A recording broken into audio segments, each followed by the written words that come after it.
This is Brent Richardson, and welcome to the Business Minutia Podcast, where our focus is on the details of business that are often passed over by traditional classes and leadership training. We focus on the stories of real people who have tried, failed, and learned through their experiences and are willing to share their lessons with others.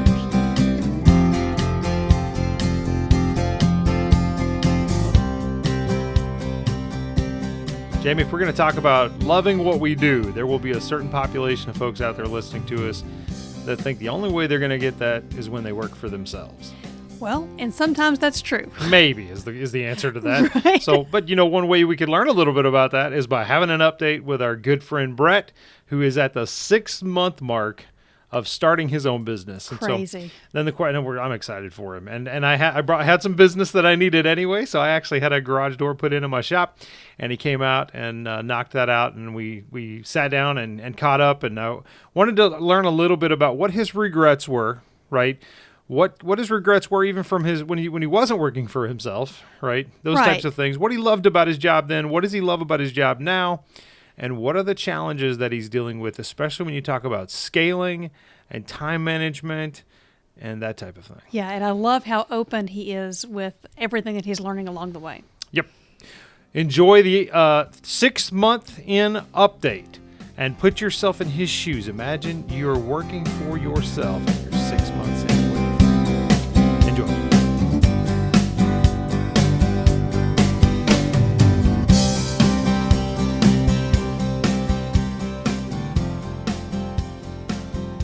I love every part of it now. I love being able to make my own schedule, even though, when I come up with excuses why I can't do something outside of my business, even my mom goes, "Well, Brett, you make your own schedule." And I'm like, "Yeah, but I got people calling me and I gotta get out there." The boss is a jerk. The boss is a jerk. He just makes you work all the time.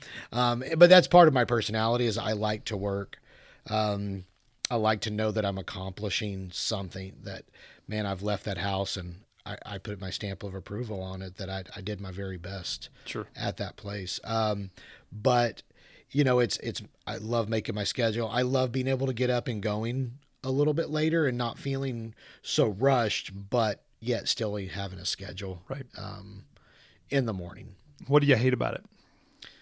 What I hate about it, I have a problem of not saying no to a lot of things. And, my wife even got on to me Saturday night. A customer had called me or actually texted me, and we were in the middle of church. And here I am because I'm taking notes on my iPad or had my notes out there. I'm like actually responding to them, and she had just about slapped my hand. Like, "What are you doing? You're in the middle of church. Don't work." And then I'm calling them right afterwards because I think I've got to respond. And then I was like, "Well, I'm going out of town on Sunday, but I could hit you up before I go out."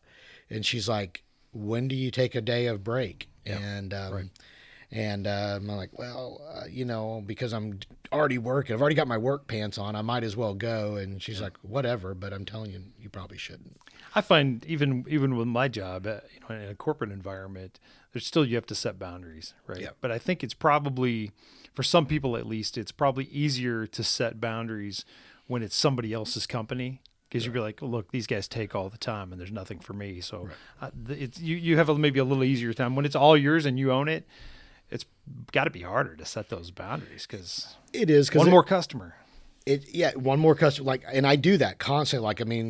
I could have finished my last job today at 3, but if one more customer goes, "Man, I think I can get a fit in," that's an hour or less job. Yeah. I think I can fit them in. And sometimes it comes to bite me. Sometimes it doesn't. But it's the mentality of, if I don't take that customer, then I'm going to lose that. Yeah. And I'm going to lose the person that they're going to refer me to. Right. Because I wouldn't go right then. Right. Yeah, and I think it's one of those things where you're going to be growing and learning new things just as you go, right? Give us a. You talked about loving what you were loved. There were days you loved what you were doing before, right. And then you're loving what you're doing now. And then, but you have these pains, but are those also just growing pains in a similar way? They're just growing pains in a similar way. And the aspect of growing more, and where I was this morning, I was hitting like every backcountry road in Texas just to get here this morning, and it was great. But I was having these thoughts of, well, what am I doing to grow myself? Sure. On the back side of my business, on the front side of my business, on, in the middle, what am I doing to take my knowledge? Because I have a guy that used to be a customer out here, and he does a lot of commercial. I mean, the guy's just super smart about that. And I'm thinking, you know what? I need to roll with him one day, and I just need to see how he does it. And so it's learning a constant growth, at least in garage doors. I don't have a lot of people on the gate side that I do that, but on the garage door side of, hey, why is he doing that like that? It's just learning in a different way, learning my trade and how to be more efficient. How to measure something differently. And so what I would say is, taking 2 hours a month and not making as much money that day, but going, hey, I'm going to go learn from this person because he's really good at what he does. And then how do you learn from the saying no piece, right? Well, how do you? I think it's just being willing to lose the job. Yeah. It's, I don't want to lose a customer, and they've obviously called me for a mirage of reasons, whether it was a referral or they saw me on Facebook, or usually it's referrals. Yeah. And, but I've got to be willing to lose that person because I'm not willing to come out on a Sunday. Yeah. Unless it's, some catastrophic emergency, like my door is sitting on top of my car. Sure. So, which is never going to. Yeah. Or just being transparent. Well, here's the next day I'm available. Right. And having the understanding that they don't really know my schedule. Yeah. That is the next day that I have available because of what I have going on. That's right. And you don't have to, they're not going to ask you, what are you doing from 8 to 10 tonight? Right. You just tell them what's available. Right. Right. And these are your options. Correct. Then we talked about some sales techniques earlier. So maybe for listeners, it's good to have a guy. It's good to have a guy that can take care of stuff. I was in my shop working on something with my youngest, I guess about a week and a half, maybe 2 weeks ago, and the garage door just collapsed on us. And I said, "Well, it's a good thing I know a guy." So Brett's out. Actually, I get to give you a proper review now. Oh yes, I will take a Google review. That's right. So we give a proper review. But in the process, Brett, here we were talking about which of these openers do you want to use? Because I'm going to have to install an opener. It's been manual. And I was like, well, there's this one and this one. And after a few rounds of conversation about the one that was a little bit more, I was like, well, that's not much more. And it gives you this extra feature. Let's do that, right? So got to learn to sell those pieces as well. It's learning where people are at, you know. Money means something different to everyone. Yeah. And so some people are willing to spend for that. And it's knowing where they're at, what they really need. Yeah. And I do try to give 3 options at least. Sometimes it's just 2, depending on the situation. And for some gate operators, hey, this is your one option. Yeah. Kind of like it or not. This is what your setup is. It's a fine line too, because we've all been around people that you can tell you're getting a sales pitch. Yeah. I don't want to come across as the cheesy salesman. I like a subtle sales pitch. Yeah. I don't like an aggressive. In some ways I'm not. I've kind of coined myself as, hey, I'm not a great salesman. Or a good salesman, and that's maybe just a mental, but I want to give you the options of what is going to make your door the best. But I'm going to use the old Bob Goff method and tell you that you're becoming a great salesman. Yes. He's great at telling people what they're going to become. Right. And magically they become this. I think when we tell ourselves that, we start to stop negative recruiting myself, and I'm probably going to become better, at least at this, right? Correct. So I think it's impossible to do what you do, and you just naturally start to learn and get a gauge. It's exactly like you said. You can look at somebody and be like, well, they probably are going to be more ones that would like the higher end here versus people who are going to be like, yeah, here's the bare bones, and you're still giving them the options. Here's the bare bones, and here's the higher end. Right. You're just explaining all the features, all the benefits. Exactly. or the Exactly. lack thereof. So talk to me a little bit about the back-end growth and the challenges that you're going through there.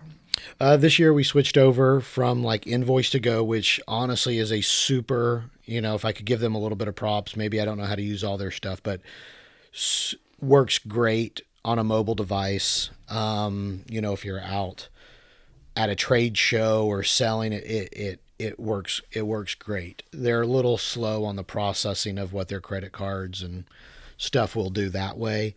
But it works great on a mobile device. But I've switched over to QuickBooks this year just because I want my back end books to be a little bit easier. I want to know what I'm making. I want to know, what I need to pay in taxes. And I want things to be easier on that side. Right now, I'm not necessarily making it easier on myself just because I've got to learn, and I'm watching some videos.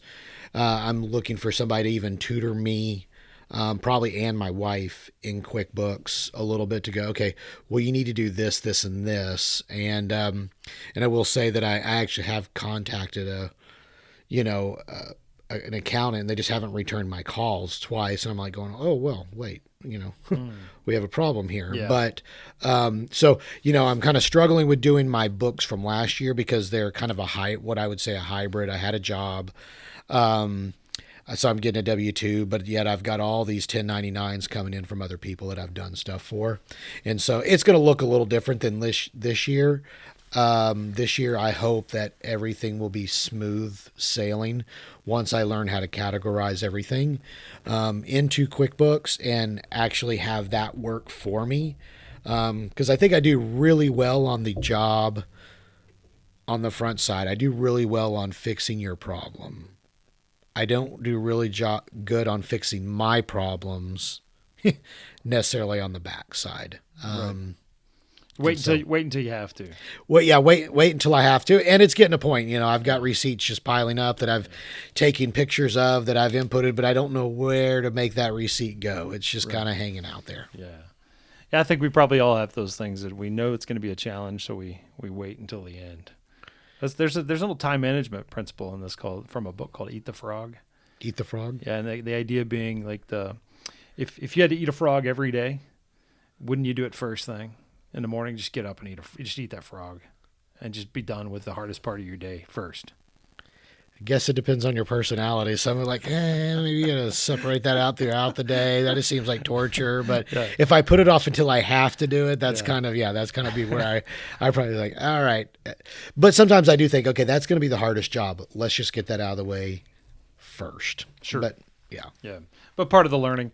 What would you say, what's the biggest positive surprise of the first 6 months?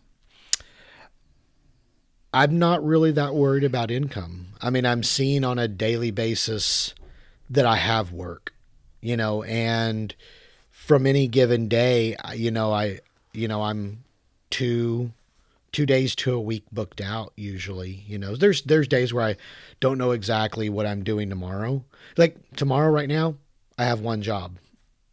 It's not really bothering me, because before I know it, I've done 12 to 15 jobs that week. And so it's not worrying about, and I don't run my business, at least right now, this way where I have like a average. I want to know an average of what I'm getting on each call, but I don't really, there's a lot of companies out there that the way they run their business, and right or wrong, every tech that works for them is wanting to pull in an average of $1,000 a day or $2,500 a week or whatever it might be, but they're working on percentages of what they're getting paid for.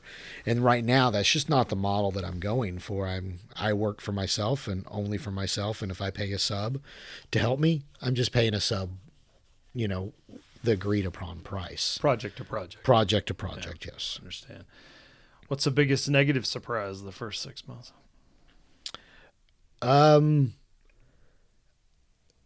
Probably going along with the ability not to say no. I mean, I take every single job, and therefore, I'm busy in the business. And so when I get home at night, I'm like, those books can wait, or I feel like I'm taking time away from, maybe a family time to be able to do those things. Yeah. I'm finding a little bit of a challenge to think of, wait, how could I get away for the week? That's on my mind of like even something I have coming up. How can I get away for this week, but not let my business Feel it. feel it? It'll feel it a little bit, and I will sub some things out to certain guys. And I probably will do that like I've done before. Just go, well, I've got to go, so I'm going, and I will sub if I can out. I just make less money. Yeah. And being okay with that. And I usually am. I think it's interesting because whether for people to hear, whether you work in a corporate job or whether you work for yourself, that challenge exists all the time. This is not a new thing. You're going to deal with this everywhere. Or there may be some people that think, well, that problem goes away as soon as I leave and I work for myself. It might get worse, right? I think you still have to sort out your time and figure out how to adjust and juggle your priorities. Right. Even, when I was at a 9 to 5, I had to ramp up and do a bunch of things when I knew I was going out of town or taking a vacation. And then I knew there were things that were not going to get done while I was gone. It just didn't have financial ramifications as much for me at that time. Yeah. Are you where you thought you'd be at this point, 6 months in? I think I'm ahead of where I thought I would be. I thought I would actually have some more downtime where I'm sitting at home. And like I've mentioned before, okay, I've mowed the lawn 4 times today. But I'm not finding that time. I'm not even finding time to mow it once. Yeah, mow it once. That's why I should have kids. That's why I do have kids. But being able to do things like I build gate frames for bigger pad mount operators to sit on. So I build those myself instead of buying them pre-built, and adding that $100 into it. That's $100 that I can profit if I do it that way. But I'm finding myself building those on a Saturday or on a Sunday when I need them. I'm not going, okay, I got 4 extra hours today, Brett, and you're at home.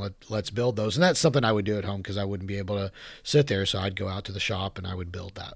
Yeah. But not finding time to do that at the moment. What do you think the next big obstacle is that's in front of you?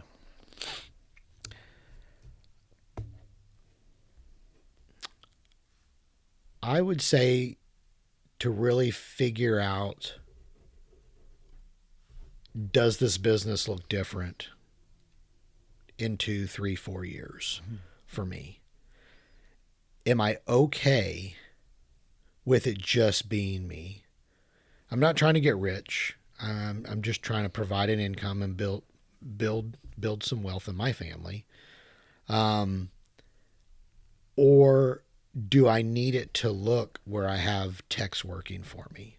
Is that an end goal?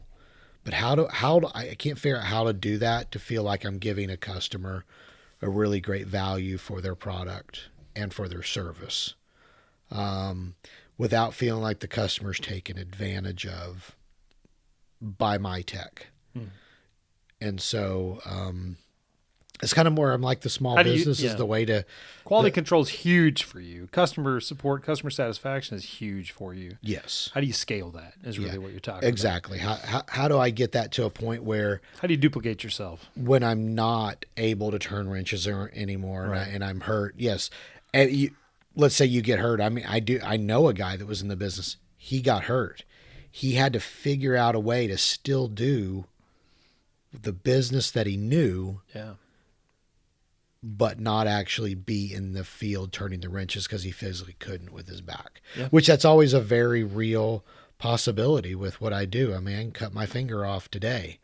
Let's hope that doesn't happen. Don't do but that. but I still got 4 left to do something with. But it's figuring out how to scale that. And do I want to scale it? Am I okay doing? Because I really do. Yeah. Man, you send me out to the country and I just stand there and look around and I got horses looking at me or cows and I'm just going, so much better than sitting at my desk. So much better. Right. I think we talked about this when we first started. Like the scalability is something that will be a challenge, but something you have to think about. But it's not also something you have to solve day one, right? But as you get closer, I think it is a growth kind Well, say if I'm still, and 50 is only 5 years away for me, 50 or 55, and going, do I really still love getting out there? In some ways I do. It's kind of like, do you want to make money doing it, or do you want to do it just because you enjoy it? Sure. But this is my trade. How can I still make money out of it, but have, if my son decided to work for me, or I had another guy working. So that's maybe a good, that leads into another question I had is, okay, so if your kid wanted to be an entrepreneur, independent of whether they wanted to do this, and based on what you've seen the first 6 months, would you encourage them to do that? Why? And what kind of coaching would you give them? I have a little bit of mixed emotions. Did I say son? You said son. I mean, I son said or son. daughter. Son or daughter. Yeah. Well, I can say for like my kids, they're, because of their mom is kind of entrepreneurial minded in that way. I'm now stepping out into that entrepreneurial mindedness and entrepreneurship. I see that we were kind of having this conversation. Like, I'm a firm believer that for a while, a kid needs to have a 9-to-5 job. They need to know what it is to get up and go to work every morning and be there at 9 o'clock, how to be punctual, how to do what the boss is asking you to do. But then again, there's somebody that is, let's say, somebody else that's always been an entrepreneur going, man, I could never do that. Yeah. And I would never direct my kid in that. I don't know. Because I think of some individuals, high profile individuals that, not that I personally know, but going, do you think they're pushing their kids to be entrepreneurs so that they have the freedom? Because I see where I've seen kids that are struggling because they want to be an entrepreneur, but their business has not taken off for whatever reason. They're not doing what they need to do. They're not marketing it, because, they're a millennial. I don't know, but they're just not getting out there and getting it done. And they're struggling to maybe pay their bills. But if they would just go out and get that 9-to-5 job for a little while, and they would stabilize, because I did that for so many years. I had that 9-to-5 job, and then I made that launch. I mean, mine was a very calculated, type deal where I don't think I'm struggling with customers today because I had so many before. My base was already so large. Yeah, and I think there's a certain discipline that you get and pick up from working retail or working a 9-to-5. There's a different kind of discipline you get from. There's an emotional intelligence that you gain from working retail. I did, at least, where you learn to be a little calm and cool under fire because you're getting so many customers that there's people out there that are just angry at the world. Oh, right? They are. And they're going to take it out on you when you work at Toys R Us. That was my experience. I had nothing to do with the fact that there's no Doodle Bear. I had nothing to do with the fact that guy in China didn't manufacture enough or wherever he's from. But I'm going to get the brunt of it and get yelled at. But it's your my fault because that kid's not getting it at Christmas. That's right. And I got a tongue lashing about it. And you just learn to be like, all right. And then just, move on about your day. I don't know where else you get that experience. I don't either. I mean, obviously we had some conversations of even what you do with your children. And I guess I've even said it to my own kids. My daughter is very entrepreneurial minded, but I'm like, hey, a 9-to-5 job will solve this problem.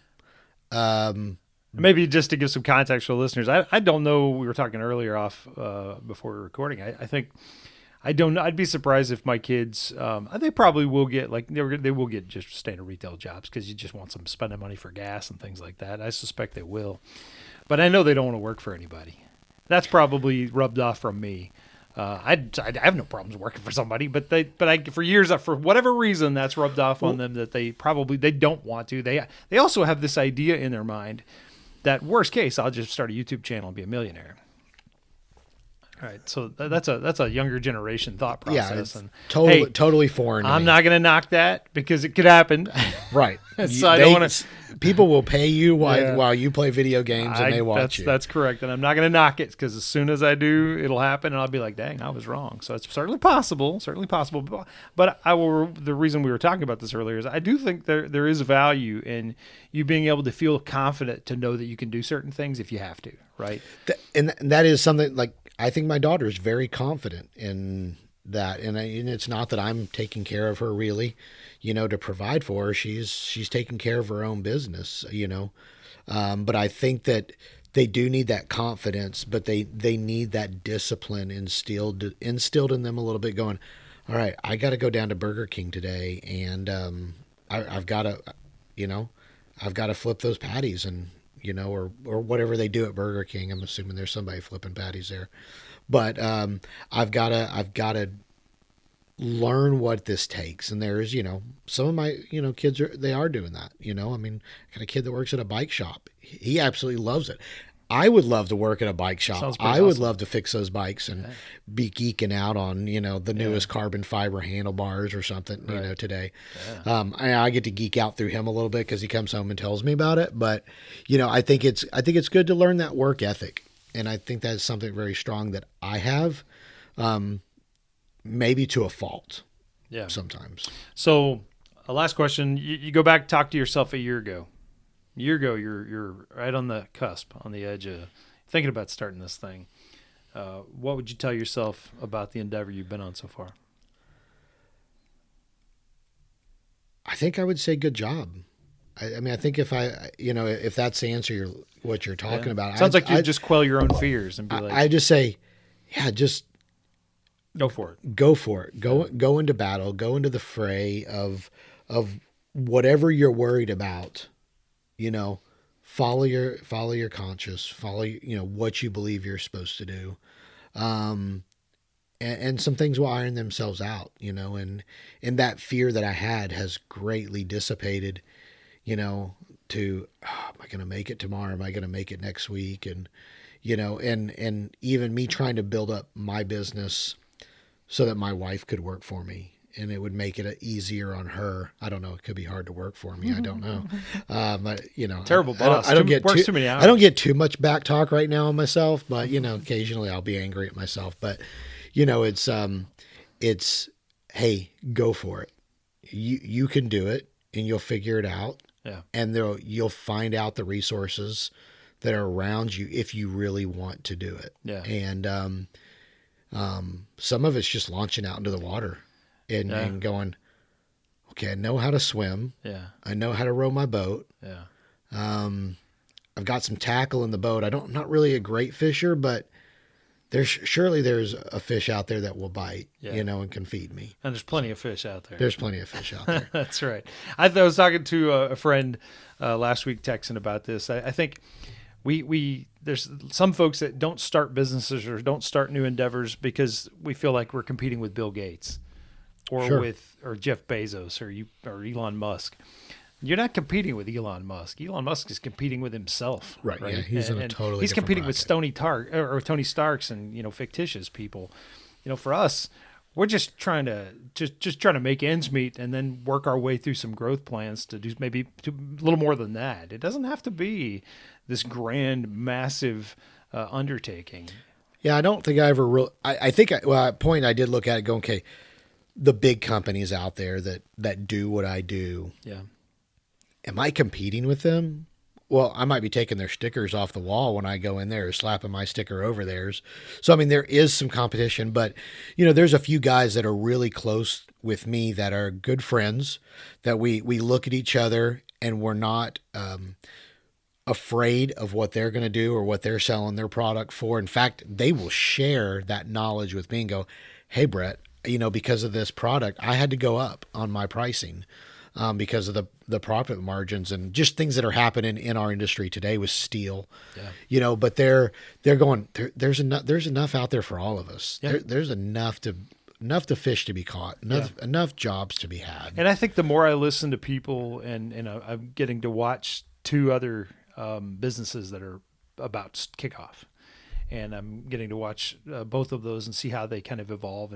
And my thinking on it has changed. I think my thinking was you're all in or you're all out. No, it's not that day. It's not like that. It's not that black and white. It's not. It's like in your case, you'd really been running your business for a while on the side. It was just a side hustle that became your primary source of income, right? Correct. So starting things on the side and having those work, I think that's a really good way to supplement what you're doing and help you love what you do. It is, as long as you can realize, hey, that I need to, if I'm at this income level, because I think you can get used to going, hey, well, I'm making, let's just say $40,000 a year at this job, but because I do my extra business, I'm really making 60 with my side hustle. Yeah. And that's the level that you've gotten used to living at. Can you replace that? Can you replace all of that with the one? Right. And that's where you're going to. And how do you do it in pieces? How do you do it in phases? So it's not, and at some point you will have to say, all right, that's all, I got to go all here. Right. But you probably don't have to make that decision today. Yeah, Right. it's not a decision. It's a gradual. I mean, Yeah. it's a decision, but it's not a gradual. Right.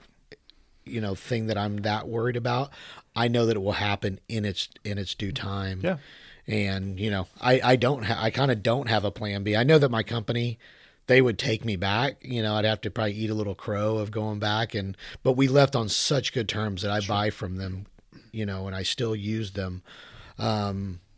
They called me the other day and said, "Hey, Brett, can you talk to this customer about this?" And I want to go, well, for a slight credit card fee, $200 an hour. Yeah, yeah. Well, My consulting charge. yeah, my consulting charge. But I graciously talked to the customer, knew I was going to get no business off of it other than, hey, I'm just doing the right thing. Yeah. Helping out. Well, I'm excited for you. When we talk about, loving what you do, it's a great story. And I know just from years we've talked about getting the business rolling and thinking about it, to be sitting here 6 months in and your confidence level being so high. That's huge, man. That's fantastic. And it's just grown. I really do love what I do. For example, I passed a gate the other day that I put in. I was really darn proud of the setup. Yeah. It was beautiful. The lines were clean. Everything. I was just like, man, that is good. Yeah. And the gate was open.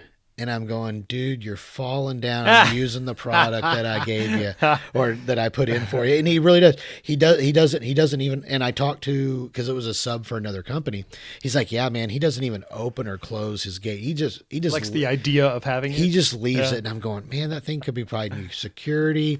But I'm when a customer's not using the product, Yeah. I'm really going, man, come on. I mean, I put that in for you to use and you to enjoy and to make it easier for y'all. Well, I've got some gate work that's pending, but let's see how you do on this on this shop job, and then you'll be happy. Then we'll go from there. All right, man. I appreciate it. All right.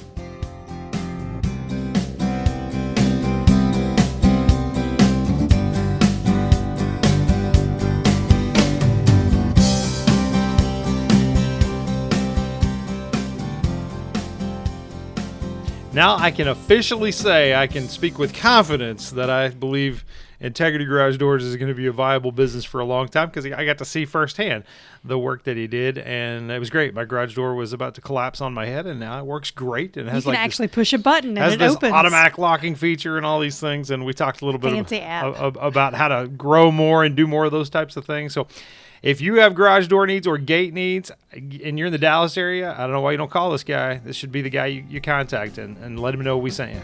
Have a good week, folks.